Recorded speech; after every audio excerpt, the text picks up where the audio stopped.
London का Heathrow नाम का एयरपोर्ट, उस एयरपोर्ट पर हिंदुस्तान का एक लड़का जिसका नाम प्रदीप सैनी, जो वहाँ पर टैक्सी चलाता है। लगातार 26 साल से उस लड़के से एक ही सवाल पूछा जा रहा है कि आखिर तुम बच कैसे गई। एक ही सवाल जो लगातार 26 साल से उसका पीछा कर रहा है, क्योंकि उसने जो कारनामा किया था वो था ही कुछ इस तरह का कि जब लोग उसके बारे में जानते हैं, सुनते हैं और सोचते हैं तो उनकी रूह कांपने लगती है, डरने लगते हैं। दरअसल -60 डिग्री टेम्परेचर, 4000 फीट की ऊंचाई, 800 किलोमीटर प्रति घंटे की रफ्तार और 6500 किलोमीटर की दूरी और 10 घंटे का सफ़र।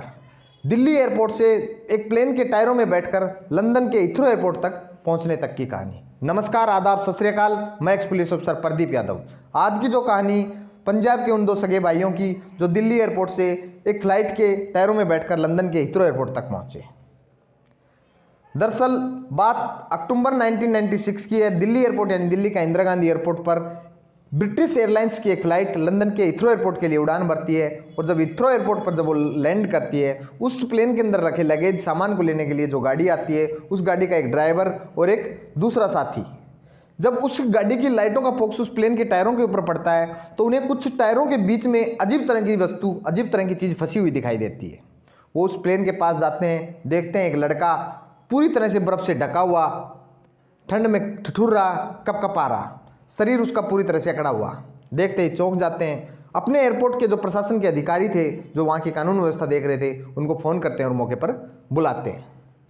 आनन फानन ही उसे लंदन के एक हॉस्पिटल में एडमिट कराया जाता है। लगभग 4 दिन बाद जब उस लड़के को होश आता है तो सिर्फ और सिर्फ वो एक ही बात बोलता है कि मेरा भाई कहाँ है। वो कहता है कि हम आए तो 2 सगे भाई थे, मैं प्रदीप सैनी और जो मेरा भाई विजय सैनी, लेकिन जो मेरा भाई है वो कहाँ है। दरअसल इसके पीछे की जो कहानी है, 1995 पंजाब के अंदर जो खालिस्तानी संगठन वो काफ़ी एक्टिव था, उस संगठन को समाप्त करने के लिए, उस संगठन की लड़ाई लड़ने के लिए हिंदुस्तान ने ऑपरेशन ब्लू स्टार चलाया हुआ था। इसी बीच पंजाब पुलिस उन 2 सगा भाइयों का नाम उस खालिस्तानी संगठन से जोड़ देती है, जो कहीं ना कहीं उस संगठन से उनका लगाव, जुड़ाव था ही नहीं। जिसमें एक का नाम प्रदीप सैनी, जो किसी मैकेनिक के पास, जो कार गैरेज के पास मैकेनिक का काम करता था, और उसका एक छोटा भाई जिसकी उम्र महज 19 साल थी। पुलिस बार बार दबिश देती है, टॉर्चर करती है, परेशान करती है, कभी घर पर आती है तो कभी कारखाने पर आती है। दोनों भाई काफ़ी परेशान हो जाते हैं। अब वो कहीं ना कहीं डरने लगते हैं कि कहीं पुलिस उन्हें जेल में ना डाल दे और उनका जो बचा हुआ जो जीवन है वो सारा संपूर्ण जेल में ही ना बिताना पड़ जाए। अब वो कोशिश करते हैं और निर्णय लेते हैं कि हमें ये देश ही छोड़ देना चाहिए, और सोचते हैं कि हमारे यहाँ के आसपास के काफ़ी लोग जो विदेशों में रहकर काम कर रहे हैं और अपना जीवन व्यतीत कर रहे हैं, क्यों ना हम भी विदेश चले जाएं। और अपने पड़ोसियों से पूछने की कोशिश करते हैं जिनके परिवार के सदस्य बाहर रहते थे। दोनों भाई काफ़ी कम पढ़े लिखे थे, इतने पैसे भी नहीं थे। इसी बीच उनका जो संपर्क है एक एजेंट से हो जाता है, जो लोगों को विदेश भेजने का काम करता था। उस एजेंट से जब उनसे बातचीत होती है तो एजेंट कहता है कि तुम्हारे पास ना तो पासपोर्ट है और ना ही वीज़ा है, लेकिन मेरे पास एक रास्ता है, उस रास्ते के माध्यम से मैं तुम्हें लंदन भेज सकता हूँ। जो प्लेन का जो लगेज, जो सामान रखने की जो जगह है, उसके अंदर मैं चुपके से तुम्हें बैठा दूंगा और तुम दोनों वहाँ पहुँच जाओगे, लंदन बड़े आराम से पहुँच जाओगे। और उनके पास जो कुछ पैसे थे वो एजेंट ले लेता है। उसके बाद वो एजेंट काफ़ी दिन तक उन्हें गुमराह करता रहता है, परेशान करता रहता है। इसी बीच जो पंजाब पुलिस की जो दबिशें थी, जो कार्रवाई थी, वो काफ़ी बढ़ जाती है। दोनों भाई डरते हैं और दिल्ली आ जाते हैं। दिल्ली एयरपोर्ट के अंदर जाने की कोशिश करते हैं। उनके पास ना तो पासपोर्ट था, ना ही वीज़ा था, ना ही किसी तरह की कोई टिकट थी। वहाँ के जो सुरक्षा कर्मचारी उन्हें वहाँ से भेज देते हैं। उसके बाद वो दिल्ली एयरपोर्ट के चारों तरफ घूमते हैं और उसकी रेकी करते हैं। लगभग सितंबर माह में वो दिल्ली आते हैं और 20 दिन तक उस एयरपोर्ट की रेकी करते हैं। इस तरह की जगह ढूंढने की कोशिश करते हैं कि जहाँ पर सुरक्षा भी ना हो, सिक्योरिटी भी ना हो, और हम इस दीवार को कूदकर उस एयरपोर्ट के अंदर प्रवेश कर जाएं। लगभग 20 दिन बाद उन्हें वो जगह मिल जाती है। उस जगह को वो चिन्हित करते हैं और रात के समय उस दीवार को कूदकर उस एयरपोर्ट के अंदर पहुंच जाते हैं। छुपते छुपाते तब तक इस चीज़ का भी पता कर लिया था उन्होंने कि जो एयरपोर्ट से जो ब्रिटेन जाने वाली जो फ्लाइट है वो कौन सी जगह से उड़ान भरती है, और धीरे धीरे छुपते हुए उस फ्लाइट के पास पहुंचते हैं जो फ्लाइट पूर्ण रूप से उड़ने के लिए तैयार हो गई थी। उसके बाद मौका पाकर जो प्लेन का जो लैंडिंग गियर है, जो पीछे के जो टायर हैं, उनके बीच में इतनी जगह बच जाती है कि एक आदमी आराम से बैठ सके। दोनों भाई दोनों टायरों के बीच में बैठते हैं, बड़े खुश होते हैं और सोचते हैं कि अब हमारी जो मंजिल है वो काफ़ी नज़दीक है, अब हम अपनी मंजिल पर पहुंचने वाले हैं।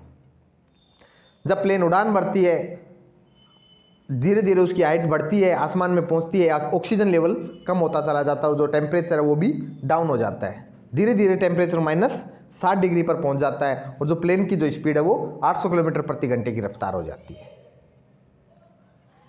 जब वो लंदन एयरपोर्ट पर पहुंचती है, हिथ्रो एयरपोर्ट पर पहुंचती है, वहाँ जब उनको पता चलता है, उसे जब हॉस्पिटल में ले जाते हैं, जब वो होश में आता है तो पूछता है कि मेरा भाई कहाँ है, रोता है, चीखता है, चिल्लाता है। इसी बीच लंदन में जो लंदन की पुलिस को एक सूचना मिलती है कि लंदन के एयरपोर्ट के पास जंगल में एक अननोन व्यक्ति की जो डेड बॉडी वो पड़ी हुई है। पुलिस उस डेड बॉडी को लेके आती है, मोर्चरी में रखती है। उसका जब पोस्टमार्टम होता है तो पता चलता है कि जो ये डेड बॉडी है, इसको श्वास न मिलने के कारण इसकी दिमाग की नसें फट गई और इसकी मौत हो गई।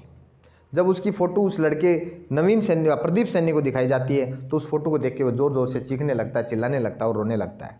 कहता है कि हम पंजाब में थे तब भी हमें पंजाब पुलिस जेल में डाल देती और यहाँ है तो भी जी नहीं पाए, मेरा जो भाई है उसकी मौत हो गई। उसके बाद जो लंदन पुलिस है वो उसे गिरफ्तार कर लेती है और सलाखों के पीछे भेज देती है, क्योंकि किसी भी देश में जाने के लिए पासपोर्ट और वीज़ा होना बहुत ज़रूरी है। उनका जो जाने का जो तरीका था वो इनलीगल था। लगभग 18 साल कानूनी प्रक्रिया के बाद 2014 में जो लंदन सरकार है उसे हमेशा हमेशा के लिए बरी कर देती है और उसे लंदन की नागरिकता भी दे देती है, क्योंकि उसका जाने का जो रास्ता था वो तो गैर कानूनी था। लेकिन उस कानून को, उस जज को, उस मजिस्ट्रेट को लगता है कि जो लड़का है इसने काफ़ी संघर्ष किया है, जो इंडिया से यहाँ आया है, ज़रूर किसी ना किसी प्रताड़ना, किसी ना किसी जो शारीरिक हिंसा का इसको शिकार होना पड़ा होगा और किसी ना किसी दुख का सामना करना पड़ा होगा, जिससे ये परेशान होकर आया है। और जो उसका रास्ता था वो काफ़ी हार्ड था, इसलिए उसे हमेशा हमेशा के लिए बरी कर दिया जाता है और लंदन की नागरिकता दे दी जाती है। इस बीच वो अपनी शादी भी कर लेता है, उसके 2 बच्चे होते हैं और लंदन के हिथ्रो एयरपोर्ट पर ही टैक्सी चलाकर अपना जीवन व्यतीत करता है। दोस्तों, ये कहानी सुनाने का जो मेरा मोटिव था, जो मेरा उद्देश्य था, कई बार इंसान की परिस्थितियाँ इतनी भयानक हो जाती हैं, इतनी खतरनाक हो जाती हैं कि बात उसके खान पान और जीवन पर, उसके करियर पर आती है तो वो अपने जीने के जो मायने हैं वो बदल देता है और अपना देश छोड़ने तक की निर्णय कर लेता है। नमस्कार, जय हिंद, जय भारत।